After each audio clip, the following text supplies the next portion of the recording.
for something exciting to read while you enjoy some sugary cereal? Yeah! Then grab a copy of Mighty Mascots from Alterna Comics! Born from the ashes of a disastrous 3D printing accident, 8 living advertisements have banded together to right the wrongs of this world, led by a former child star. These unlikely heroes are freaks to some, but you will know them as the Mighty Mascots. The miniseries is 3 issues, full color, and printed on glorious newsprint. This is the fun superhero series that you didn't know you needed. Created and written by Keith Gleason, featuring artwork by Ian Morianto, and colors by Anton Vondi. Ahoy, I can't wait for more! Mighty Mascots is part of your complete breakfast and comic book reading experience. Only from Alterna Comics. Hey, everybody. It's another Wednesday night, and you know what that means? Indie Comics Relay is back in the house. My name is Keith Gleason. I'm the creator of Mighty Mascots. With me, as always, my co-host, good friend, Johnny C. How's it going, What's buddy? up, everybody? It's Wednesday. We're back at it again.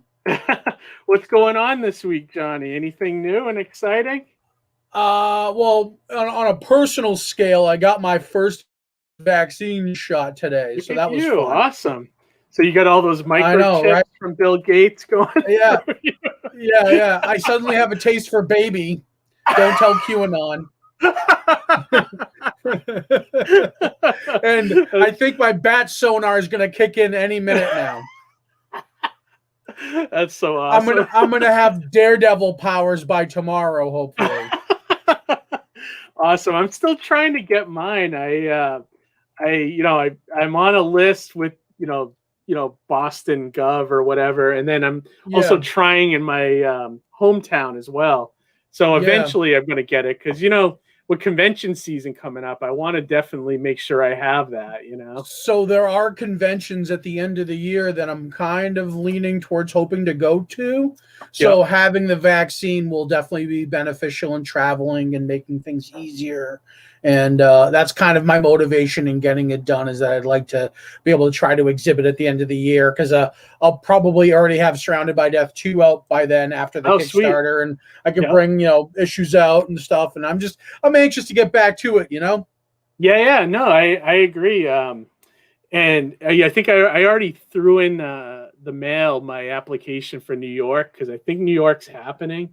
I think we'll see. But yeah, I'm curious to see what other shows we jump on this year. It's not going to be like crazy like pre-pandemic either, but we definitely want. Right. And the funny thing is, we're talking about cons. Our guest tonight, I believe, is a promoter as well for Comic-Con.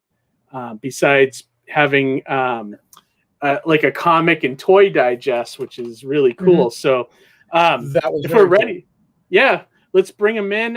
He seems like a great guy. We talked to him for a few minutes backstage, and it seems like it's going to be a good match for us. So welcome to the show, Josh Almond. Josh, thanks for joining us, man. Hey guys, how you doing tonight? Doing good. Doing good. Glad to join you guys. Thanks for making the time. Appreciate you coming on. Yeah, glad. Yeah, definitely. Your partner, Jeffy, is that how you say it? Yeah, Jeffy Schwartz. Yeah, he reached out to me maybe a month or two ago to do the show. I guess you guys are starting this new venture that looks pretty exciting, and I am curious, how that all came about and everything. Before we, get into it though, are you actually a creator, or are you like more of like a behind the scenes kind of guy? Or I'm right now behind the scenes. I contributed a little bit to. We just dropped the first I guess issue, the first one that we came and out. What we're talking about for everybody out there is it's a free newsletter, right? Yeah. Comes out every quarterly. Oh, cool. Let me pop you up here. People love. So this is called the New England Comic and Toy Digest. Actually, it looks like a newspaper kind of, which is really cool. It is awesome. It is. And this is you guys are promoting the first issue of this. Yep, this is the first one we did. This one we just came out, just printed, I guess, about a week and a half ago. Cool. We got them in the mail to start getting out, and basically it just promotes shops promotes shows, promotes creators, Very cool. podcasts like yourselves, and other things in the New England area, and I guess even to an extent all over the place, like nationwide. Yeah, depending on what the article is and everything. So that was one. That was one of the things as I was flipping through it and looking, I was like, oh, this is a localized shop. And then I'm looking, I'm like, they have a web address. It's like, is there really anything localized nowadays? Like, you can shop a shop from across the country through their website, patronize them. I know there's shops that I've actually been to, have done signings that I've checked in through their website. So it's, that are across the country. So it's like, it's wonderful that you're doing this, even though it's localized, it is still accessible for anybody in the country. Right. And with the idea with the paper copy, we love comic books, that's what my main thing is, I've been buying and selling comic books as a business for the past 5 years. Recently moved up from North Carolina to Massachusetts, so that's why my accent. Oh, really? That's why my accent does not jive with the local. Your New England accent hasn't set in yet, kid. It hasn't set in yet. No. A few more cups of Dunkin' Donuts, and it'll get there. Oh yeah. I've Dunkin's an everyday thing now for me. So my coffee and my blueberry glaze, gotta have it. You start saying kid and all that stuff. Yeah. Josh, were you at Little Giant Comic-Con? Did we met, right? We did briefly, yes. Yeah. Because it's so funny with I'd only been here about 2.5 months. I moved up January of last year, so was not up here long when COVID hit. So I'm still, with the mask on. I've met many people and can't remember what they look like and voices. And, hey, so, well, that's true because we were both masked up, right? Yeah. But I remember talking to you now. Me too, because I remember the beard. And actually, that was the only show I went to at all last year. So that was really the only one there was last year. I did it. I think there was a few small ones, but that was the only one. So yeah, and I forget who. Someone brought us together and had us talk to each other. I forget who it was, but I remember meeting you now.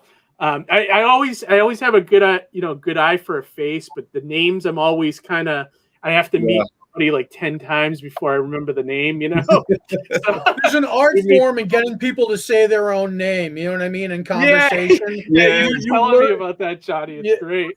Yeah, you learn about it as in time as you travel. You're like, oh, I know that face, but that name, Yeah. That's when you just start calling people boss man and hey dude, or, do that a lot. Hey dude, what's up? Everyone watching is now knows if I say that I don't know who the hell yeah. We just showed all of our cards. We're fucked. Yeah. So you said that so you've been a buyer and a seller basically. Did you have your own store, or are you just more like a dealer online and like flea markets and Comic-Cons, that kind of thing? I did. I still have a small little retail space in an antique mall back in North Carolina. Oh, okay. Which I don't have to physically be there every day to run. But nice. Mostly it was it's online stuff. Like, matter of fact, I'm doing a Facebook auction live, or a Facebook. Not live, but a Facebook auction in a comic group as we speak. That's fine. so it's gotta let the money make it for you, right? Or yeah. but I've been a comic book fan since I was a kid. Okay. First book I ever bought, this book.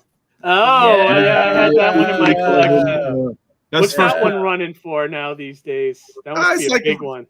$15 to $20 book, but because it's not the first appearance of Venom, it's like the fourth or something, right? It's definitely an early one in there. Yeah, but that's the one where my mom gave me $1 and I bought it, and so it was always cool. It'll always be my favorite book. But, that's a good one to start with. Back then too. Yeah. Now you go and you get 10 books and it's a lot, but I still do it. There's certain books that like every month I do my order There's just I still spend like $50 every month on comics easily, and that's not including the stuff I buy on a whim, just going to the store, or a trade here and there, Even at conventions, like good practice as an indie creator is to allot a certain amount of money to go and shop your peers. You know what I mean? That's just kind of unspoken rule of thumb, My wife says to teach him to say wicked. Oh, yeah.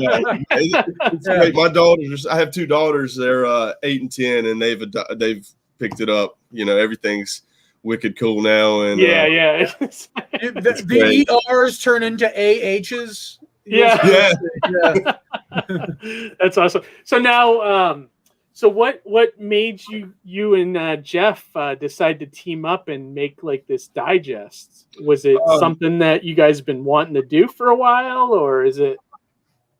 Yeah, it's been a few months. I mean, maybe even back into well back in the last year, he mentioned something, and something that you could get your hands on, but to promote, stores in the area, cons in the area, creators, everything, and mainly locally, like I was saying, but and it was just a cool idea, and like I was saying, being a comic book fan, you like having that thing in your hand that you can read and everything. So yeah. Well, it reminds me of if you go, there's certain comic stores that have the comic shop news still.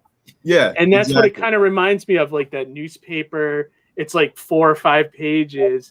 And it just promotes comic books, but I like that you have the toy aspect too, right? Because that's something that, because comic book stores nowadays are not just all comics; they're everything now. Yeah, so having the toys games and everything, that's what we're hoping to do too. Is to branch out and do like non-sports cards, Okay. Because I mean, Pokemon's hot as fire right now. Yeah, it's always been hot. Even I worked in a comic store back in early 2000s, and Pokemon was hot then. It's like how long that one's lasted, Yeah, Magic the Gathering is picking up again too. That's kind of going through a renaissance.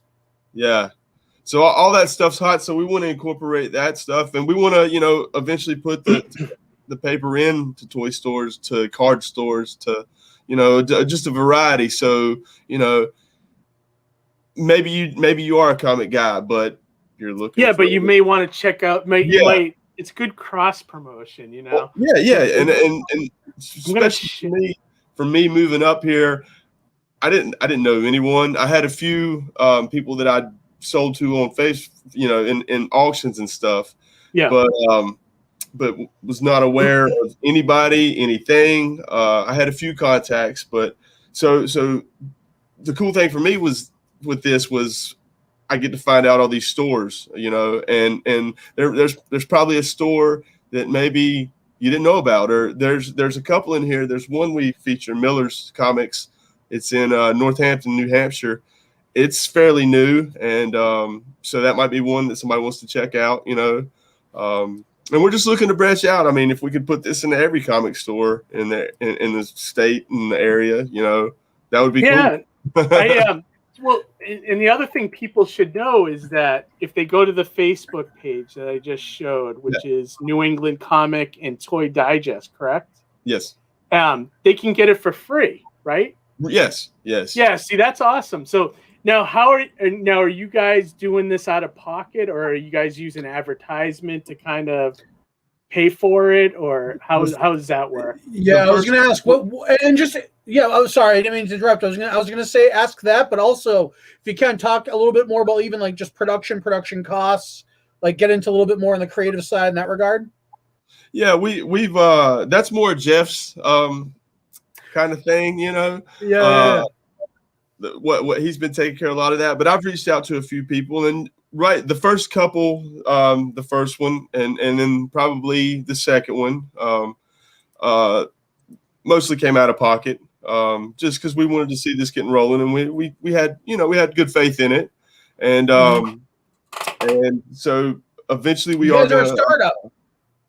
What's that? Sorry. You guys are a startup.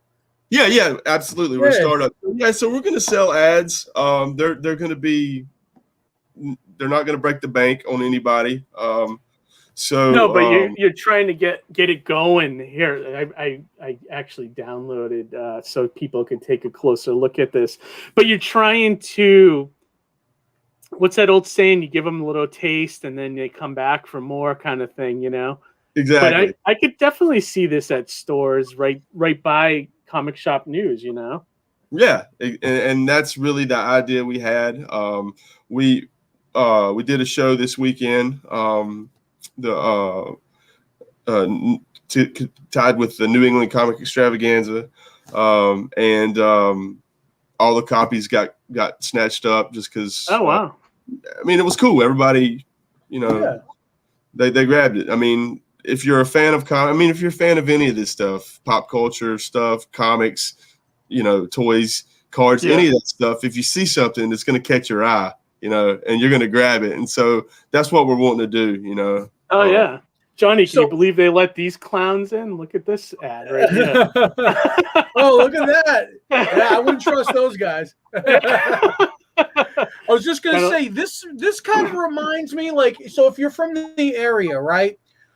Back in the 90s and through the 2000s, we had this really cool local indie newspaper called the Boston Phoenix. Okay, and it was bands, indie books, and it was everything. It was all that stuff. College life, nightlife. Yeah, we had one back in Charlotte. We had one, Creative Loafing, and that's. I think I know where you're going with this. Kind of like a village type thing. That's exactly kind of the. And it was thought behind free. it. Yeah, it was free. It was in a little dispenser on the street. You could open it up, check it out, see what's going on, and then it was obviously the internet age killed it a little bit, but I'm glad to see it's kind of you guys took that idea, went backwards, and kind of paid homage to the original method, but also brought it online too. So you're still doing the service of it, but you're also kind of keeping true to the roots of it too. And I love that a lot. I like that a lot, that you guys are really doing that, and you're doing a service to fans too, to point things out. Yeah, I think so too, and I think a lot of stores could get a lot out of this too with the advertisements and absolutely. It's really, really great idea. And it just looking through, you have 5 just the little articles here, really cool. The classifieds. I mean, it's really like a geek newspaper, which is fantastic. Great idea. Absolutely. I look forward to seeing now. The plan, I think, from what Jeff was telling me, is to do one of these every quarter. Is that what? Right now, that's kind of the game plan. If we see it's taken off, we may, maybe more. But I think right now, every quarter would probably. I mean, it's a lot of work to put one of these together, So it's you get. And we've also talked about adding a few pages. There we can always do more pages. So. Yeah, I think that's a reasonable goal, to do that. And then you might even get people that'll come on and do articles for free, They'll help out, and just help it grow. And, I think that's way these reach out. Yes. So these underground papers kind of work, Yeah. And we'd love to talk with artists and writers, creators, anybody really in the area that's trying to get stuff started. We're open to many things, just to promote the various hobbies within this great spectrum of nerddom that we are a part of. Yeah, I'm curious to see. I'm hoping COVID, we haven't seen the ravages of it yet on comic stores and conventions and everything. I've only heard of a couple really going out on this area, stores and stuff. I'm hoping, a lot of the stores can survive, this pandemic, and come out of it unscathed, The cool thing is I know there's been some casualties, but I've actually heard of a few stores opening.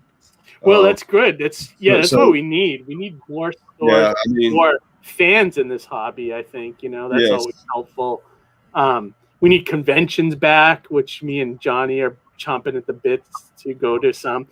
And actually, that's a great segue because you also are are you a promoter as well? I am. Yeah, I'm a co-promoter for a show. It's back in my hometown of Concord, North Carolina. We pronounce it Concord up here in New England now, right? Yeah, that's right. See, he's catching on. He's yeah, there. I'm learning. So yeah, this will be the fourth year. We had to postpone obviously last year because of COVID. Yeah. But we actually do it at the local brewery in our town, which is called Cabarrus Brewery, Cabarrus Brewing Company, and it's just 12 to about 4 or 5, and it's great. I mean, you can come out and get some craft beers, and you can get your toys, you can get your comics, you can get your. So is that the name? Is that why it's called MicroCon? It worked out, yeah. The first. I was going to say, is it just a small con? But now that makes more sense, actually. Right. It is. The first year we did it at a local shop that is no longer in business. So we knew some people that worked at the brewery, and we reached out to them, and they thought it was a great idea. So, like I said, this is the third year that we're doing it there. The fourth year overall. So we do cosplay. We have a girl a lady who is just great. She is top notch in her own cosplay costumes, and just does a great show. And yes, everybody loves it. The fact that it's a brewery. That's awesome because we don't have anything already like sold. that. I want to go to it. And that's something, I would love to possibly do something like that up here. Yeah, definitely, man. I think I don't think there's anything like that around here that does like the brewery kind of stuff. How big is the show? Like, how much room in the brewery do you guys have?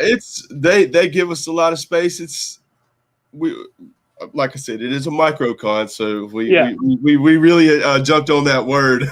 Yeah. So I would say, like, usually the toy vendors, we probably have 4 to 5, and then comics 10. Someone's asking if Duffman will be there. That's great. Actually, we had Duffman there one time. Did you really? My best friend dressed up as Duffman, and he showed up. That's great. That's awesome.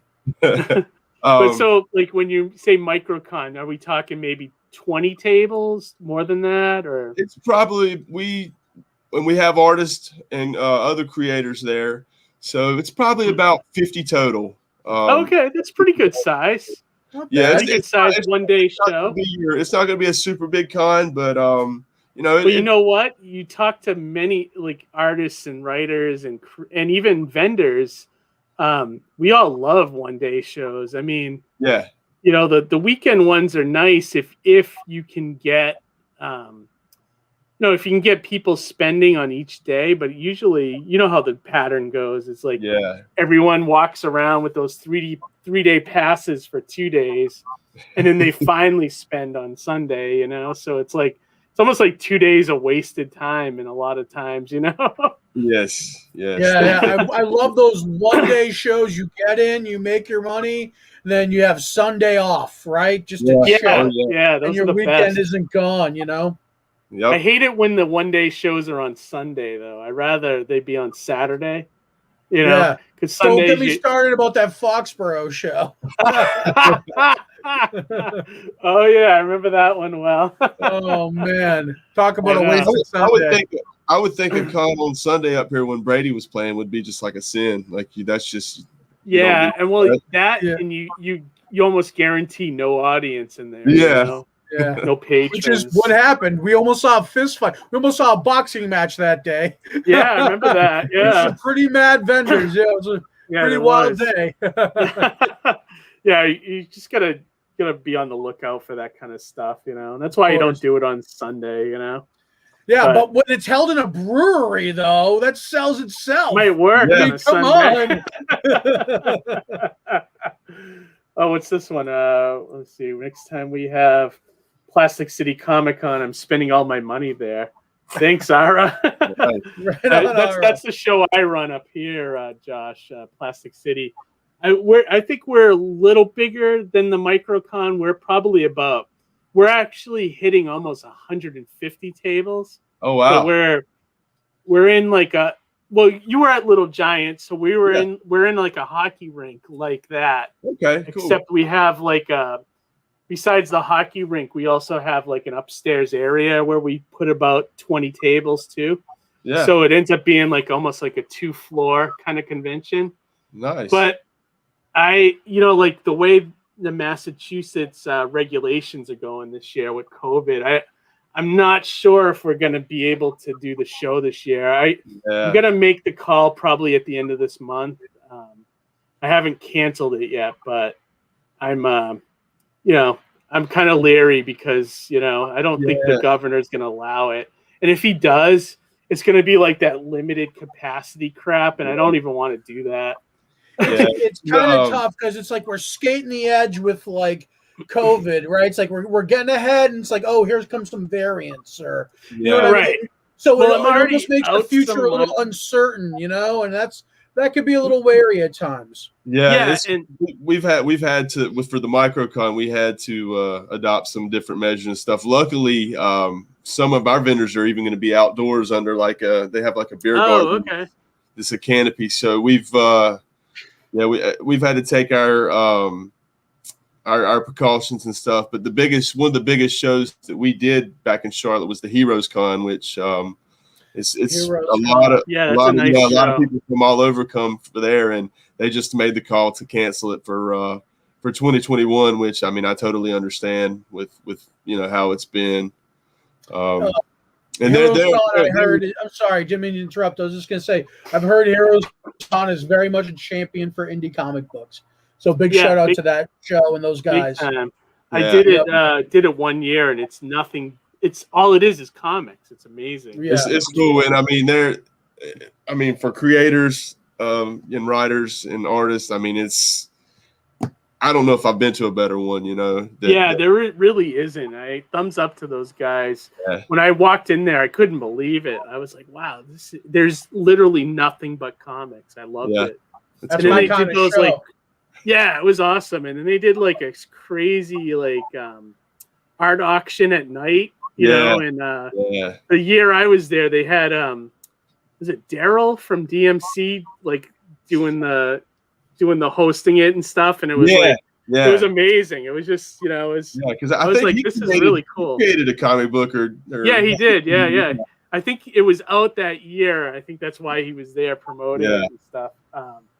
What I was gonna say too is we're already out a certain amount of money from having to cancel the show 2 years ago, and it's I don't want to spend that extra money to get stay 6 feet apart markers for the floor and sanitation stations at every 10 feet or whatever, and then the absolute last thing I don't want to do is take people's temperature at the door and all that crap. It's I'd rather cancel. It's just too much of a hassle at that point for me. You know. Yeah, you don't want to have to start employing materials that belong in a healthcare clinic. You're a Comic-Con. Yeah, right. You're getting too far. You're getting too far the other way just to try to run the business. When you should just be okay, we'll just shut it down until the time is right. Especially when with the Comic-Con is not an income that I rely on, so it's very easy for me to just say nope, we're going next year. Well, and the thing is too, those people that would come, this year will still come next year, and even more people will be ready to come. And yeah, exactly. That's my thought behind it. I think we'll see how it goes with these shows that are popping up for the end of the year. If the attendance is there for those, I think I think that would be telling if people are ready for this. But right. I think if the vaccine rolls out like they say it will, I mean, I think you may see more people that want to come out and do shows again, Yeah. because they'll be less afraid. But like Johnny was saying, the variants could be like a whole other thing, you know? Yeah. I think what that's going to inevitably do, and I may have mentioned it before in previous episodes, but when it comes to something like the variant, I feel like we're going to be able to get back to a certain grade of mass gatherings, but maybe some of the really big events like the San Diegos and the New Yorks, those might still take a back seat for a little bit longer, or in turn transform into something more manageable, because I just don't see, without super spreader events happening here, these things, and also, I mean, we can get so much, and this is like, we're going to get too much into COVID here, but like the vaccine's got like a 6-month window right now, we're all still at the infancy of everything. So we got to keep it calm, but we also have to remember not to not have fun, and not to like try to enjoy some of it, and to try to appreciate things like, like a really cool zine that was put together to kind of inform people like, hey, look at all this cool new stuff that's coming out that you might be missing because you weren't otherwise aware of it. Right. Yeah. So Josh, like, how many people do you have working on the digest? Is it just you and Jeff, or it's just me and Jeff right now? Oh, really? Okay. Yeah. I do comics full time, so I have free time to work on it, which I'm going to start doing more articles and stuff. And I mean, eventually we've talked to a few people, and also contributors and stuff. So we'll see how it goes, I think. But like I said, with the response we saw this weekend, and just the response that we think we're going to see, the more response we're going to see, I think we hopefully can, eventually bring more folks in. Yeah, remain optimistic.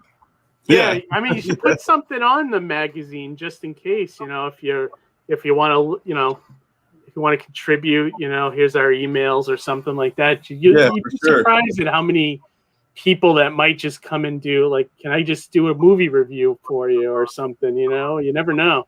Yeah. So it might be worth it. And I'd love to see some cool art, maybe. Yeah, definitely. Have you approached any comic stores yet to distribute this? Yeah, we've a few Silver Moon collectibles. Oh yeah, I'm familiar. Those guys are up in Salem, right? Yeah, they're in Salem. They're a pretty nice store up there. The one we did the article about, Kraken Gaming and Toys, they're in Raleigh, up here, Raleigh, Mass. Oh, okay. I'm not familiar with them. Are they they're a comic store or just a gaming store? They're mostly toys. Oh, really? Okay. Mostly toys. That they I think they just opened probably in November. Okay. So they do. I know they do non-sports cards as well, and they have some comics. But I think their main thing is toys. Okay. Then we did Miller's Comics in Northampton, New Hampshire. Okay. Yep. And then there's a few that Jeff's been to that I have not been to, but everybody that we've talked to on our own has been the response has been good. There's a few people, and they're okay with putting it in the store and giving it away and everything. Absolutely.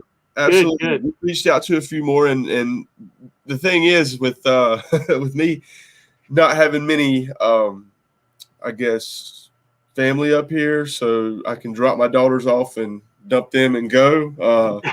I was kind of home with them over the COVID period for school, so they just started back to school this week, all 5 days. So I'm excited to get out, going around and hitting stores. So I'm going to be able to get out and put more in stores and talk to more stores. Yeah, definitely. So Comic Book Palace is one in Happel. So there's a few that we've talked to, but I mean, like I said, we'd love to have them, have this in every store if we could. Yeah, that'd be great. Another one to check, Comically Speaking, is a good one. Yeah. It's just I know Patrick, hope to get down there and talk to him. I know Nick's comic strip. Bedrock. Bedrock. Framingham, yep. Holo with, Comics. I'm meeting with Nick on. I'm meeting with Nick on Friday. Oh, are you? Okay, Nick Strip, yep. He's a good dude. I've talked with Harrison's Comics. Yeah, Harrison's a good guy. Yeah, Larry doesn't have a store anymore, but I think he's just online now. But there's I don't know if That's Entertainment will you could ask them. I know they're a little leery with stuff like that. But have you guys considered movie theaters since they're starting to reopen? That's a great idea. We've talked about a number of different outlets to not just not just comics, toys, but anything that kind of just even you should. Coffee stores. Coffee stores. We've mentioned like maybe possibly cannabis dispensary. That stuff goes hand in hand. So that's definitely. Where you have to go to get all those cool indie comics at head shops anyway. So back in the right. Well, I mean, it just makes sense. I think it's to not just be in comic stores makes sense, and if you're trying to get advertisers like comic stores to advertise in the book, that's how you do it. You know, you like say we're not just in stores; we're all over.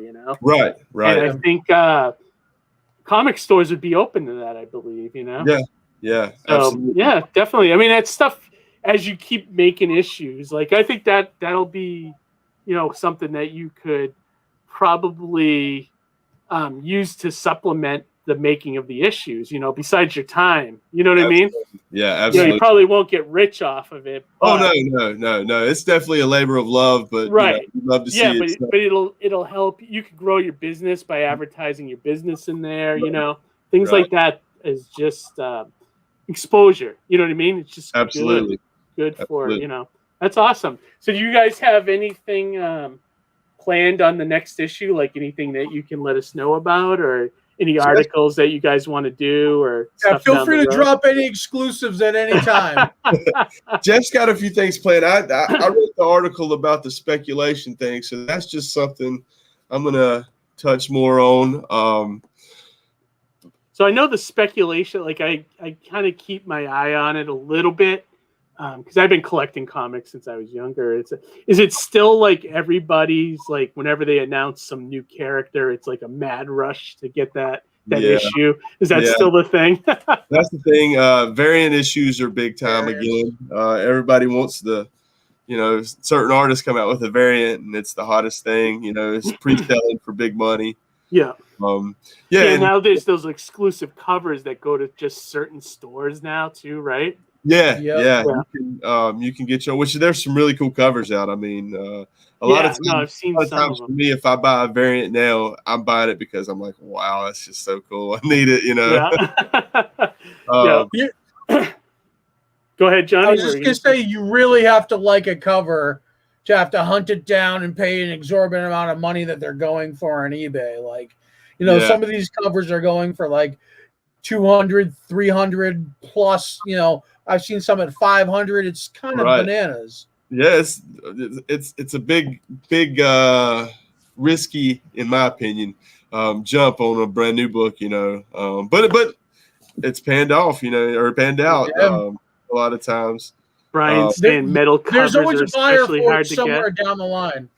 Yeah, metal covers. Is that? I mean, like a literal metal cover? Is that like a thing? Brian's saying, or is he talking about chrome? You might be thinking like a chromium cover or something. Oh, okay. Or like a foil cover. Remember, like the '90s X-Men? They had those foil covers. Yeah, that's probably it. And I know, didn't Valiant recently do some weird stuff like glass covers? And a few companies have done some here recently that are. I think maybe there was a metal cover. Maybe DC with their metal series did like a real thin. How do you even bag and board that? Is that like do you have to wrap that like with saran wrap or something? That's wild. But yeah, no, I just keep an eye on the speculation sometimes because it's like mostly because I don't want to miss an issue if I'm getting it normally. Like Batman seems to be a huge one all the time. Like everybody, whenever Tiny introduces a new character, everyone's like all over that book. Yeah. It's like I just want to make sure I get the issue because I'm collecting it, you know. Yeah. Not necessarily for the, you know. The thing that's happening that I'm seeing too recently is, you know, anytime with like the Marvel shows that's been coming out, like everybody thought Wanda in WandaVision, everybody thought Mephisto was going to be the big bad guy revealed, and so everybody was going out and buying his first appearance like crazy, and ended up not being, which that's not a bad book to have regardless. Did the first appearance of Agatha Harkness shoot up though? It did, yes. Yeah, I was going to say that shot up. Even her second appearance was selling good, and even actually her death was selling good. Avengers 503.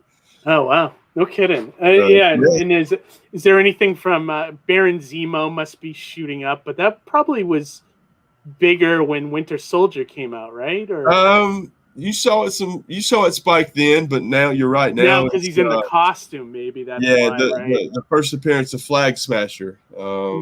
That's, I guess, spoilers. Kind of.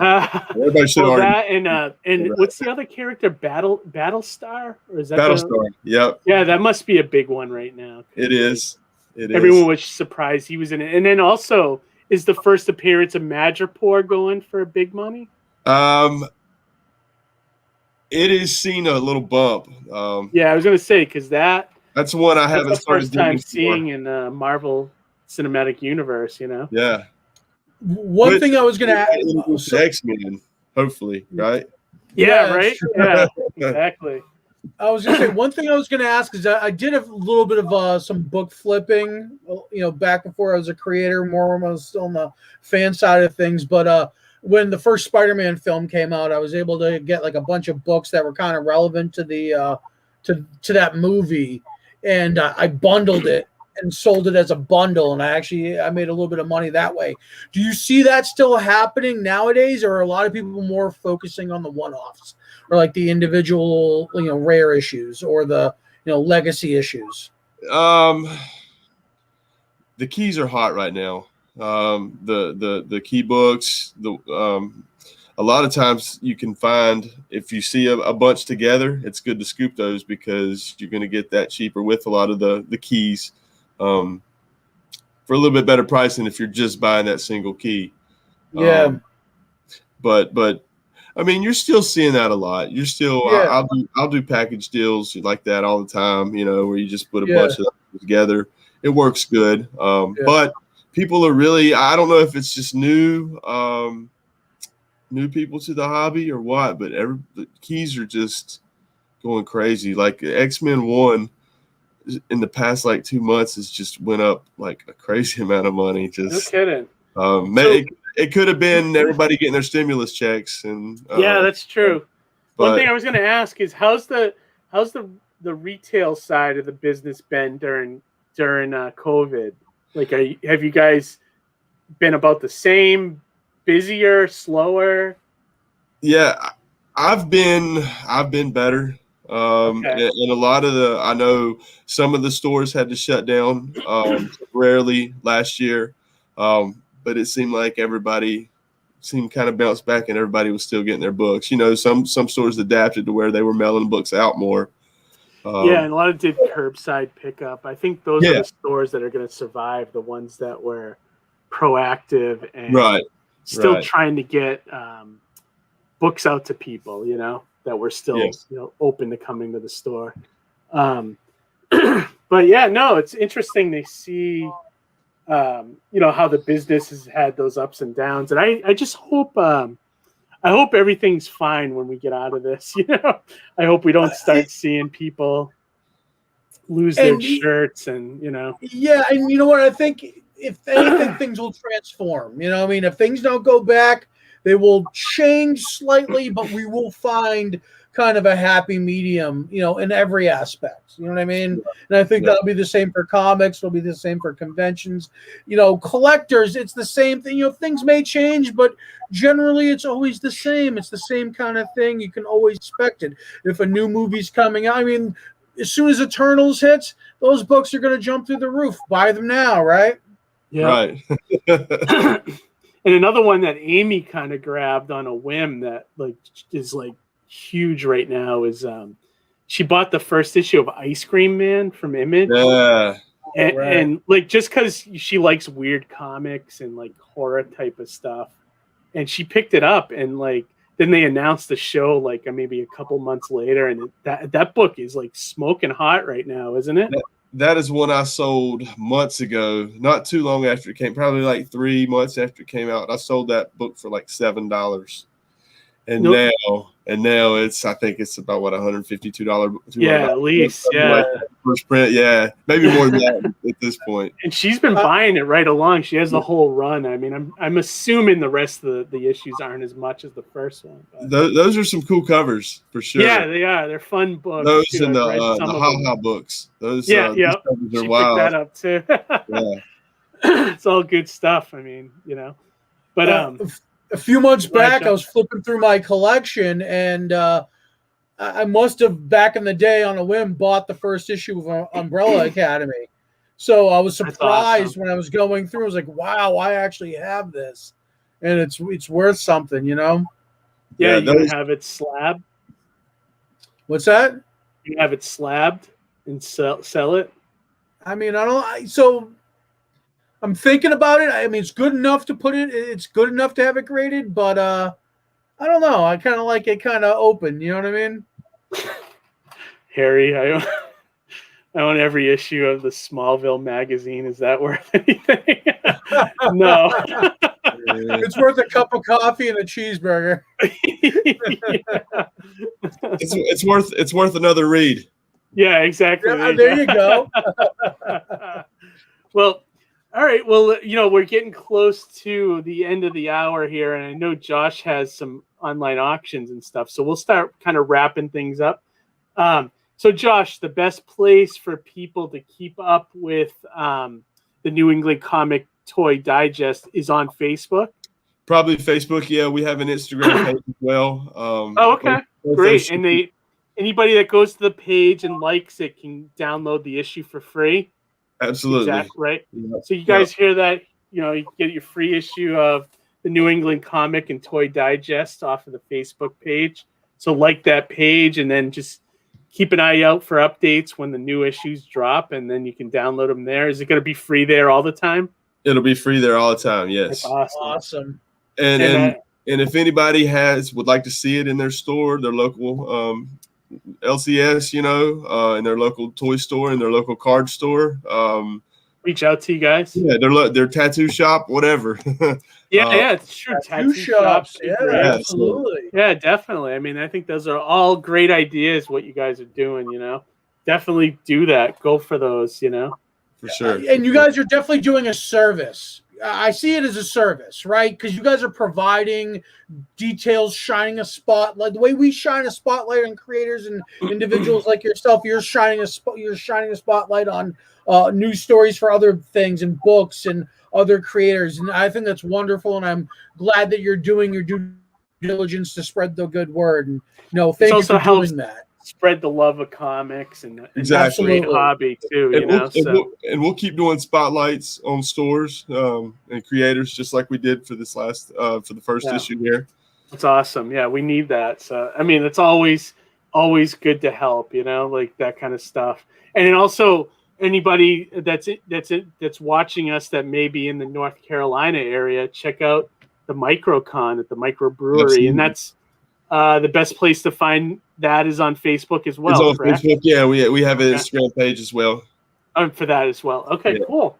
Yeah, so definitely everybody check that out. Johnny, you got anything going on that you want to shout out this week? I'd say nothing personally, but I'm just going to shout out Jared Luhan, Twin Blades Kickstarter is ending soon. Check that out. How is he doing? Is he getting close? He's killing it, but he's got some really cool stretch goals that they're trying to get to. So check it out. It's an awesome book. Concept wise, it looks really fun. I can't wait to read it. Awesome. And I was just gonna say, Josh, thank you so much for taking the time coming on. Yeah. Definitely we'd love to have you for the future. So definitely think about coming back at some point. Absolutely. Yeah, for sure. Good luck with the auctions. Thank you. Yeah, definitely. I'll be at the Little Giant show here in April 24th too. Oh, awesome! I don't know if ahead. I'm going to be at that one. I think the only show I have on my schedule right now, and that's if I get accepted, is New York. Possibly might do C2E2 at the end of the year, possibly. Nice. But I want to get vaccinated before I do either of those shows, you know. So, but for me, I don't have much going on. We're just waiting for the new issues of Mighty Mascots, and then Don Chin's Beard Zerker campaign is live right now. I'm the letterer on that project, so nice. If you guys like Don Chin from back in the day, definitely check that out. It's a parody of Berserker with Keanu Reeves, except it's around a beard. So, yeah. So, have you seen that book out there, Josh? The Berserker one? Yes. Crazy amounts of money. I've seen it popping up here, you know, in the past I'm few sure there's like some rare covers of that are worth major bucks, right? Everybody wants the first prints, you know. There's the variants, especially like the store or the retailer. Well, and we all knew that was going to be a Netflix show. That was one of those books that I was going to pass up because I was like, it's just so hyped up. And then as it was coming out, I was like, I need to get that book, you know, like the week before. So I ran out and got it. I actually really liked it. I thought it was really good action book, you know. Good action with gore. Did you read it, Johnny? No, not yet. I gotta check it out. It's actually good. I mean, it's basically Wolverine, but Keanu Reeves is Wolverine, basically. That's kind of the general idea I've heard about that. But it's good. It's a good action story, you know. Good John Wick type stuff. But all right, guys. Well, we'll wrap up this week. Next week we got 2 episodes, which is kind of crazy because me and Johnny were talking about it today. That it just so happened that we've had this one guest on Wednesday scheduled forever that's doing a wrestling comic, but then we just scheduled another guy that's doing another wrestling comic on Thursday for Kickstarter. So it's almost like WrestleMania 2 nights in a row on our channel. And this weekend's WrestleMania. It's like there's a resurgence of wrestling. I think so. Yeah, there's a renaissance. Like the battle for the belt. Yeah, right, exactly. Yeah, exactly. So everybody come back next week. We're going to be on Wednesday and Thursday night, our usual times, with 2 guests that we're doing wrestling comics. So until then, we will talk to you guys later and have a great night and a great rest of your week. See you guys later. Thanks, guys.